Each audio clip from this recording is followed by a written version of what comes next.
Praise Lord, praise Lord, praise Lord. Hallelujah, hallelujah, hallelujah. सबको जय मसीह की। परमेश्वर, हमारा परमेश्वर सारी सृष्टि का, सारे जगत का परमेश्वर, और जब वो न्याय करता है तो कोई उसके सामने ठहर नहीं सकता, चाहे उसके सामने वाला कंगाल हो या धरती का सबसे बड़ा राजा क्यों ना। हालेलुया। आज के सुसमाचार के लिए परमेश्वर की बेटी प्रार्थना करेंगे। सबको जय मसीह की। परमेश्वर आप सबके साथ है और आप सबसे बहुत प्रेम करता है। Hallelujah, hallelujah. महान परमेश्वर, सर्वशक्तिमान ईश्वर, जमीन आसमान के मालिक ते खालिक, तुहाडा धन्नवाद, तुहाडा शुक्र करते स्वामी अज दे सुंदर दिन लई, सुंदर समय लई, सुंदर सुबह लई पिता जी, जो साड़ियाँ जिंदगियां च बख्शी प्रभु, खुशियां ते आनंद दा दिन बख्शिया, तंदुरुस्ती दित्ती और अपने कदमां च बैठन लई अपना फजल बख्शिया प्रभु। ये सब तुहाडी दया, तुहाडी किरपा मेरे पिता परमेश्वर। तुहाडी बेटी हिरदे तो तुहाडा धन्नवाद, तुहाडा शुक्र करदी स्वामी, जो हर रोज़ की सेवा बख्शी प्रभु, बचन देंदे प्रचार करना, उस लिए भी तुहाडा धन्नवाद, तुहाडा शुक्र करदी। बेनती करदी पिता जी, हुण तुसीं अपने वचन के अनुसार साडे विचकार आओ और वचन पढ़ने प्रचार करने साडा मुँह बन के बोलो पिता जी। तुहाडा धन्नवाद, तुहाडा शुक्र करदे हां स्वामी, साडी प्रार्थना नूं सुनण लई। प्रार्थना प्रभु यीशु दे समर्थी दे पवित्र नाम विच मंग लई। आमीन, आमीन। Praise Lord. छोटे छोटे वचन, बड़ा बड़ा मतलब,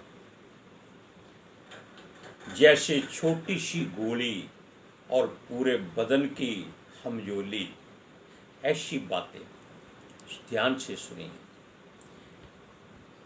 दाऊद की जगह परमेश्वर ने उसके बेटे सुलेमान को अधिक लाड किया था। Hallelujah, praise Lord. और यही बात शाऊल पर भी लागू होती है, यानी कि दोनों को परमेश्वर ने लोगों की मर्जी से चुना। बेशक सुलेमान को भवन बनाने के लिए परमेश्वर ने चुना था, लेकिन राजा दोनों को लोगों की मर्जी से बनाया गया था, और दोनों ने ही अंत में आकर सब काम बिगाड़ दिए। हालेलुया। सुनिए, शाऊल को राजा लोगों ने बनाया था कि उनके ऊपर कोई राजा नहीं है, सृष्टि के राजा को त्याग दिया था, छोड़ दिया था, तुच्छ जाना था। तब परमेश्वर ने अपने नबी के द्वारा शाऊल को राजा बनाने के लिए क्या किया? अभिषेक किया। वो राजा नहीं बनना चाहता था, ये अलग बात है, लेकिन जिसको राजा परमेश्वर बनाएगा उसको बनना पड़ेगा, चाहे वो थोड़ी देर के लिए बने, अच्छा बने या बुरा बने, ये इंसान के फितरत पर निर्भर करता है। हालेलुया। अब सुनिए, वो गरीब घराने में था, उसके बैरी बहुत ज्यादा थे, यानी कि पूरे के पूरे एरिया में दूसरी कौमों के लोग आकर जो उन पर भारी थे उनको मारते पीटते और उनका सब कुछ लूट कर ले जाते थे। हालेलुया। जब परमेश्वर ने उसको चुना, वो छुप गया। हालेलुया। और उसने सोचा, पता नहीं क्यों उसको ढूंढ रहे हैं, पता नहीं मार ना डाले, इसलिए वो छुप गया। मौत से हर कोई डरता है, एलिया भी डर गया था, जिसको परमेश्वर अग्नि रथ में लेके गया। हालेलुया। सुनिए, जब परमेश्वर ने बताया कि वो देखो फला फला जगह पर छुपा हुआ है, तब लोगों ने उसको बाहर निकालकर राजा बना दिया। हालेलुया। और लोगों के लिए राजा चुने जाने पर वो बहुत प्रसन्न हो गया। उसने अपनी ताकत दिखाई, युद्ध किए, 40 साल तक राज्य किया, और सब लोग उसका हुक्म मानकर उसको अपने ऊपर राजा कबूल कर ले। हालेलुया। अब इस बात को आप पढ़ सकते हैं कि राजा वो परमेश्वर की मर्जी से नहीं, लोगों की इच्छा से बना था। पहला शमूएल 8वां अध्याय उसकी 19 से 22 आयत तक। तो भी उन लोगों ने शमूएल की बात ना सुनी और कहने लगे, नहीं, हम निश्चय अपने लिए राजा चाहते हैं, जिससे हम भी और सब जातियों के समान हो जाएं, और हमारा राजा हमारा न्याय करे और हमारे आगे आगे चलकर हमारी ओर से युद्ध किया करे। लोगों की ये सब बातें सुनकर शमूएल ने उन्हें यहोवा के कानों तक पहुंचाया। यहोवा ने शमूएल से कहा, उनकी बात मानकर उनके लिए राजा ठहरा दे। तब शमूएल ने इस्राएली मनुष्यों से कहा, तुम सब अपने अपने नगर को चले जाओ। ये छोटी सी बात हम इसलिए बता रहे हैं कि जितने आजकल बड़े बड़े नबी और मैन ऑफ गॉड और संत कहते हैं, ये ऐसे ही लोगों के द्वारा चुने हुए, लेकिन परमेश्वर ने इनको उनके ऊपर राजा ठहराया हुआ है। अब सुनिए, सुलेमान को राजा किसने बनाया था? पवित्र शास्त्र में आप पढ़िए। पवित्र शास्त्र में राजा दाऊद ने बेतशेबा को, जिसके साथ उसने व्यभिचार किया था और उसके पति को युद्ध में मरवा दिया था, उसे वादा किया था कि उसका बेटा राजा बनेगा। राजा के मुख की बात थी और लोगों को भी पसंद था। और बेतशेबा ने भी राजा से यही कहा था कि उसने उससे वादा किया तो उसको पूरा कर। परमेश्वर के आगे किसी ने जाकर मिन्नत फरियाद नहीं की कि सुलेमान को राजा बनाया जाए। हालेलुया। सुलेमान को राजा बनाने का वादा राजा दाऊद ने किया, पर यहोवा ने सुलेमान को केवल अपना भवन बनाने के लिए चुना था। लोग कहते होंगे कि क्या कैसी बातें कर रहा है ये। अरे पवित्र शास्त्र को पढ़िए, छोटी छोटी बात का अर्थ पूरा जहान समा सकता है, इतनी बातें बन सकती है। वचन में लिखा भी तो है कि अगर सारी बातें बताई जाती तो इतनी किताबें कापियां भर जाती कि सारे जहान में नहीं समाती। हालेलुया। जब राजा बूढ़ा हो गया, यानी कि दाऊद 80-85 साल का हो गया, उसने भी 40 वर्ष राज्य किया था, लेकिन उसको परमेश्वर ने अपनी मर्जी से चुना था, लेकिन उसको भवन बनाने का हुक्म नहीं दिया, क्योंकि सारे काम परमेश्वर एक को नहीं देता। वो एक मनुष्य को केवल एक ही काम देता है। उससे उसको ये वादा किया था कि तेरा घराना पीढ़ी दर पीढ़ी राज्य करेगा। हालेलुया। सुनिए, जब नातान नबी ने आकर बताया सुलेमान की माता को कि देख, कोई ऐसा जन जो अबशालेम से छोटा है, राजा के घराने में से ही है, उसका नाम याद नहीं आ रहा। सुनिए, उसने विद्रोह कर दिया है कि वो राजा बन चुका है, लेकिन सुलेमान की माता अपने पति दाऊद के पास गई, जो मरने के करीब था, कि उसने वादा किया है। लेकिन पहले नातान नबी ने जो कुछ कहा वो सुन लीजिए। पहला राजा पहला अध्याय उसकी 11 से 14 आयत तक।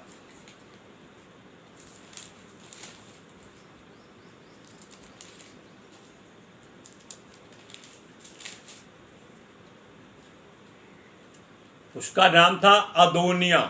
तब नातान ने सुलेमान की माता बैतशबा से कहा, क्या तूने सुना है कि हग्गीत का पुत्र अदोनिया राजा बन बैठा है और हमारा प्रभु दाऊद इसे नहीं जानता। इसलिए अब आ, मैं तुझे ऐसी सम्मति देता हूँ जिससे तू अपना और अपने पुत्र सुलेमान का प्राण बचाए। अब सुनिए, ये ऐसा क्यों हुआ? क्योंकि परमेश्वर की युक्ति क्या है ये कोई नहीं जान सकता। उसकी सोच में और मनुष्य की सोच में आकाश और धरती में जितना अंतर है उतना फर्क है।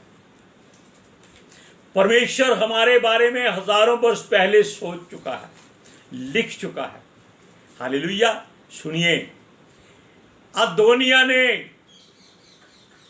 अबशालोम की तरह विद्रोह कर दिया। क्यों? अबशालोम युद्ध में दाऊद के सिपाहियों के द्वारा मारा गया था। अब अदोनिया ने कहा विद्रोह करके राजा बन जाओ, क्योंकि राजा बूढ़ा हो चुका है, आज या कल मर जाएगा, और सुलेमान को मार देना है चाहे कुछ भी हो जाए, क्योंकि उसको भनक मिल चुकी होगी कि राजा सुलेमान को बनाया जाएगा। हालेलुया। अब देखिए कितना अंतर है दोनों में। सारी संतान दाऊद की है, क्योंकि उनकी रानियां काफी होती थी। अब देखिए, वो विद्रोह करके अपने आप को राजा घोषित कर दिया। इसी कारण बेतशेबा राजा दाऊद के पास नातान नबी के कहने पर गई थी। क्यों गई थी?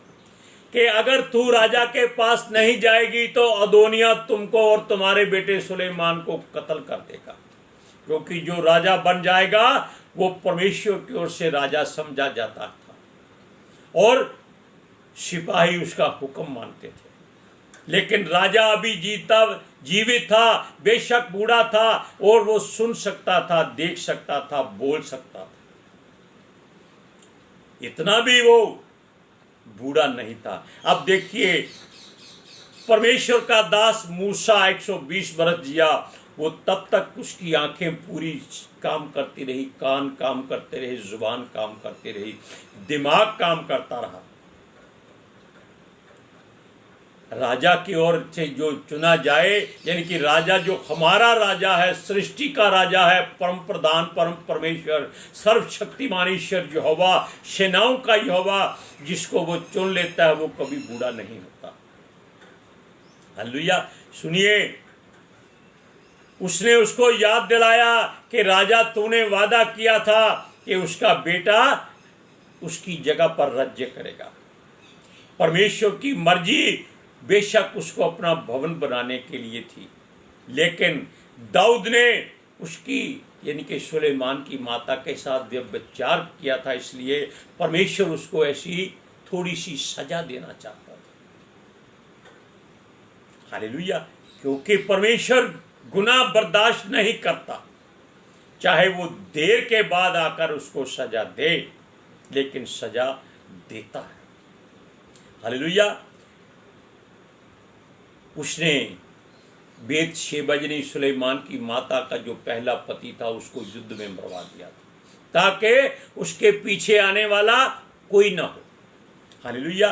अब देखिए, नातान नबी जो उसके राज्य में एक नबी की तरह काम करता था, जो परमेश्वर की ओर से था, उसने आकर बेतशेबा से कहा कि अपने बेटे को राजा बना दे। परमेश्वर की बात यहां कहीं नहीं आ रही, आप पढ़ सकते हैं। नातान नबी ने सुलेमान की माता को उकसाया कि अपने बेटे को राजा बना अगर जीवित रहना चाहती है, और बेतशेबा ने राजा के पास जाकर दुहाई दी कि उसके बेटे को राजा बना। दोनों, शाऊल भी लोगों के द्वारा चुना गया और सुलेमान भी लोगों के द्वारा चुना गया। लोग ही कहे जाएंगे। हालेलुया। सुनिए, अब इन बातों को सुनिए। सुलेमान को राजा बनाने के लिए यहोवा ने नातान नबी और सुलेमान की माता बेतशेबा को इस्तेमाल किया। पढ़िए वचन, पहला राजा पहला अध्याय उसकी 16 और 17 आयत में पढ़िए। बैतशेबा ने झुक कर राजा को दंडवत की और राजा ने पूछा, तू क्या चाहती है? उसने उत्तर दिया, हे मेरे प्रभु, तूने तो अपने परमेश्वर यहोवा की शपथ खाकर अपनी दासी से कहा था, तेरा पुत्र सुलेमान मेरे बाद राजा होगा और वह मेरी गद्दी पर विराजेगा। क्यों? किसकी दुहाई दी? राजा की। वहां शमूएल नबी था शाऊल के पास, उसने भी राजा बनाने के लिए परमेश्वर से पूछा था, क्या लोगों का मन तू जांचता है? क्या इनको राजा दे दिया जाए? परमेश्वर ने कहा, इनको राजा दे दे, इनकी मर्जी का। इसी तरह नातान नबी के द्वारा भी बेतशेबा से कहलवाया गया कि उसका बेटा सुलेमान राजा बन जाए। शाऊल ने भी 40 बरस राज्य किया, सुलेमान ने भी 40 बरस राज्य किया, लेकिन दोनों ने सबसे बड़ी गलती की, परमेश्वर की उस दात को अंत तक निभाया नहीं। शाऊल ने परमेश्वर का हुक्म ही नहीं माना, क्योंकि परमेश्वर ने कहा था कि फलां फलां जातियों के ऊपर हमला कर दे, उनका सत्यानाश कर दे। वो केवल राजा को मजबूत करने के लिए था। क्या वो परमेश्वर का हुक्म मानता भी है या नहीं मानता? लेकिन उसने क्या किया? उसने अच्छे अच्छे बैल, अच्छी अच्छी स्त्रियां, अच्छी अच्छी भेड़ बकरियां, सोना चांदी सब कुछ रख के बाकी बूढ़ों बीमारों को मार डाला, सिपाहियों को मार डाला। परमेश्वर को ये बात पसंद नहीं आई, क्योंकि उसने उसका हुक्म नहीं माना और वो परमेश्वर की निगाह में तुच्छ गिना गया था। और परमेश्वर ने पश्चाताप किया था इसको राजा बनाकर। ये बातें हैं, परमेश्वर ने उसी नबी शमूएल को ये बात बताई कि जिसके द्वारा शाऊल राजा को अभिषेक किया गया था कि वो यहोवा के मार्गों पर नहीं चल रहा। नबी नहीं जानता था, लेकिन परमेश्वर ने इसलिए कहा था कि जाकर इसको चेतावनी दे दे कि तूने परमेश्वर के हुक्म की पूरी तरह अगुवाई में नहीं चला, पूरी नहीं की। सुनिए, पहला शमूएल 15 अध्याय उसकी 10 और 11 आयत में पढ़िए।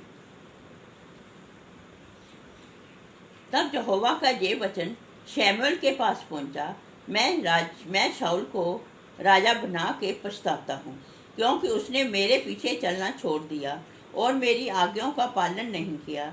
तब शमूएल का क्रोध भड़का और वह रात भर यहोवा की दुहाई देता रहा। देखा, तब परमेश्वर अपने कान बंद कर लेता है। अब आप राजा सुलेमान की ओर आ जाइए। अब दोनों में कोई अंत में नहीं रहा। सुनिए, राजा सुलेमान ने अधिक धन और यहोवा की ओर से दी हुई सुरक्षा को नकार दिया,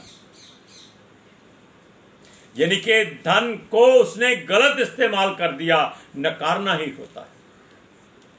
यानी कि परमेश्वर ने धन दिया था लोगों की भलाई के लिए, उसने क्या किया? उसने अय्याशी में उड़ाना शुरू कर दिया, व्यभिचार में उड़ाना शुरू कर दिया। फिरौन की बेटी जिसके साथ परमेश्वर ने मना किया था शादी मत करना, उसके साथ शादी कर ली और इतनी रानियां इकट्ठी कर ली कि हर धर्म हर मजहब की एक लड़की उसने शादी में ब्याह ली और सबके देवी देवताओं के पीछे चलकर उन औरतों की मर्जी को पूरा कर दिया। परमेश्वर को तुच्छ जान लिया, त्याग दिया, और परमेश्वर ने भी सुलेमान को तुच्छ जानकर त्याग दिया।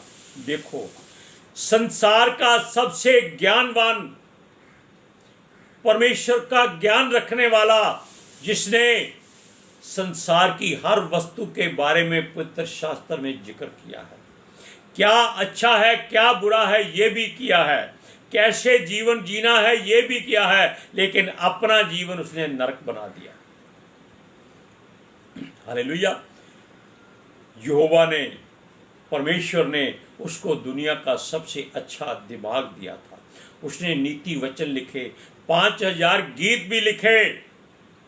आप पढ़िए, नीति वचनों को आपका जीवन संवर जाएगा, लेकिन लिखने वाला परमेश्वर की निगाह में तुच्छ गिना गया। हालेलुया। सुलेमान का पतन हो गया। क्यों? उसने गैर जातियों की स्त्रियों के साथ मिलकर उनके देवताओं को दंडवत कर दिया। ये परमेश्वर को पसंद नहीं। आप उसके वचनों को छोड़िए और परमेश्वर के वचन की ओर आइए। उसके 10 वचनों में लिखा है, तू मुझे छोड़, दूसरों को ईश्वर करके ना मानना। उसका पहला वचन यही है। वो कहता है, तू अपने लिए कोई मूर्ति खोद कर ना बनाना, तू अपने परमेश्वर का नाम व्यर्थ ना लेना, तुम विश्राम दिन को पवित्र मानने के लिए स्मरण रखना। लेकिन इनमें से कोई बात राजा ने पूरी नहीं की। विश्राम के दिनों में वो व्यभिचार करता रहा। कितना घिनौना पाप किया था। वचन पढ़िए, पहला राजा 11 अध्याय उसकी 9 से 11 तक। तब यहोवा ने सुलेमान पर क्रोध किया, क्योंकि उसका मन इस्राएल के परमेश्वर यहोवा से फिर गया था, जिसने 2 बार उसको दर्शन दिया था, और उसने इसी बात के विषय में आज्ञा दी थी कि पराए देवताओं के पीछे ना हो लेना। तो भी उसने यहोवा की आज्ञा ना मानी। इसलिए यहोवा ने सुलेमान से कहा, तुझसे जो ऐसा काम हुआ है और मेरी बंधाई हुई बाचा और दी हुई विधि को तूने पूरी नहीं की, इस कारण मैं राज्य को निश्चय तुझसे छीन कर तेरे एक कर्मचारी को दे दूंगा। राज्य किसको दे दिया? उसके एक कर्मचारी को। कितना बड़ा राज्य था उसका। अब आप सोच लीजिए, आप सुलेमान बनना चाहते हैं या शाऊल बनना चाहते हैं? मैं कहता हूं आप कुछ भी ना बने, आप परमेश्वर के दास बनने की कोशिश करें। आज के सुसमाचार के लिए परमेश्वर की बेटी प्रार्थना करेगी। Hallelujah. Thank you Jesus, thank you Lord, thank you पिता आत्मा जी। ਤੁਹਾਡਾ ਧੰਨਵਾਦ, ਤੁਹਾਡਾ ਸ਼ੁਕਰ ਕਰਦੇ ਸੁਆਮੀ, ਸਾਡੇ ਵਿਚਕਾਰ ਆਉਣ ਲਈ, ਵਚਨ ਪੜ੍ਹਨੇ, ਪ੍ਰਚਾਰ ਕਰਨੇ, ਸਾਡਾ ਮੂੰਹ ਬਣ ਕੇ ਬੋਲਣ ਲਈ ਪਿਤਾ ਜੀ। ਤੁਹਾਡੀ ਬੇਟੀ ਹਿਰਦੇ ਤੋਂ ਤੁਹਾਡਾ ਧੰਨਵਾਦ, ਤੁਹਾਡਾ ਸ਼ੁਕਰ ਕਰਦੀ ਸੁਆਮੀ। ਸੱਚਮੁੱਚ ਖੁਦਾ ਤੁਹਾਡਾ ਦਿੱਤਾ ਵਚਨ ਤੁਹਾਡੀ ਇੱਛਾ ਦੇ ਮੁਤਾबिक ਮੇਰੇ ਪਿਤਾ ਪਰਮੇਸ਼ਵਰ ਦੁਨੀਆ ਦੀ ਸ਼ੋਰ ਤੱਕ ਪਹੁੰਚੇ, ਲੋਕ ਸੁਣਨ ਔਰ ਸੱਚਾਈ ਨੂੰ ਜਾਣਨ ਔਰ ਸੱਚਾਈ ਉਹਨਾਂ ਨੂੰ ਆਜ਼ਾਦ ਕਰੇ ਪਿਤਾ ਜੀ। ਮੈਂ ਤੁਹਾਡਾ ਧੰਨਵਾਦ, ਤੁਹਾਡਾ ਸ਼ੁਕਰ ਕਰਦੀ ਸੁਆਮੀ, ਔਰ ਤੁਹਾਡੇ ਬੱਚੇ ਹਮੇਸ਼ਾ ਤੁਹਾਡੀ ਸ਼ਾਂਤੀ ਔਰ ਤੁਹਾਡੇ ਅਨੁਗ੍ਰਹਿ ਵਿੱਚ ਬਣੇ ਰਹਿਣ। आमीन। Praise Lord. आमीन। सबको जय मसीह की।